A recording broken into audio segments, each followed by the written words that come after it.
ইরানের নবনিযুক্ত সর্বোচ্চ নেতা মোস্তফা খামেনি গত ২৮ ফেব্রুয়ারির ভয়াবহ মার্কিন ইসরায়েলি ক্ষেপণাস্ত্র হামলা থেকে কীভাবে অলৌকিকভাবে বেঁচে ফিরেছিলেন তার বর্ণনা পাওয়া গেছে। ব্রিটিশ সংবাদ মাধ্যম দ্য টেলিগ্রাফের হাতে আসা একটি ফাঁস হওয়া অডিও রেকর্ড থেকে জানা গেছে, হামলার ঠিক কয়েক মিনিট আগে ভবনের বাইরে পা রাখায় প্রাণে বেঁচে যান তিনি। তবে ওই হামলায় তার বাবা ও সাবেক সর্বোচ্চ নেতা আয়াতুল্লাহ আলী খামেনি সহ পরিবারের অনেক সদস্য নিহত হন। দ্য টেলিগ্রাফ জানিয়েছে, রেকর্ডটি আলী খামেনির কার্যালয়ের প্রোটোকল প্রধান পদ্মা সেতু, মেট্রো রেল এবং এলিভেটেড এক্সপ্রেসওয়ে নির্মাণের গর্বিত অংশীদার বসুন্ধরা সিমেন্ট মাজাহের হোসাইনির। গত ১২ মার্চ তেহরানে এক রুদ্ধদ্বার বৈঠকে তিনি এই বিবরণ দেন। প্রতিবেদন অনুযায়ী গত ২৮ ফেব্রুয়ারি স্থানীয় সময় সকাল ৯টা৩২ খামেনির বাসভবন ও কার্যালয়ে লক্ষ্য করে একযোগে সমন্বিত হামলা চালানো হয়। এর মূল উদ্দেশ্য ছিল খামেনি পরিবার ও ইরানের শীর্ষ নেতৃত্বকে একসঙ্গে নির্মূল করা।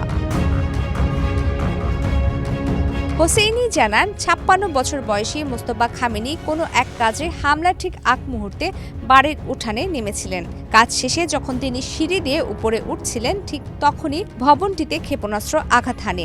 এতে তার পায়ে সামান্য চোট লাগলেও তিনি প্রাণে বেঁচে যান। তবে ওই ভবনেই তার স্ত্রী জোহরা হাদ্দাদ আদেল এবং তাদের সন্তান তাৎক্ষণিকভাবে নিহত হন।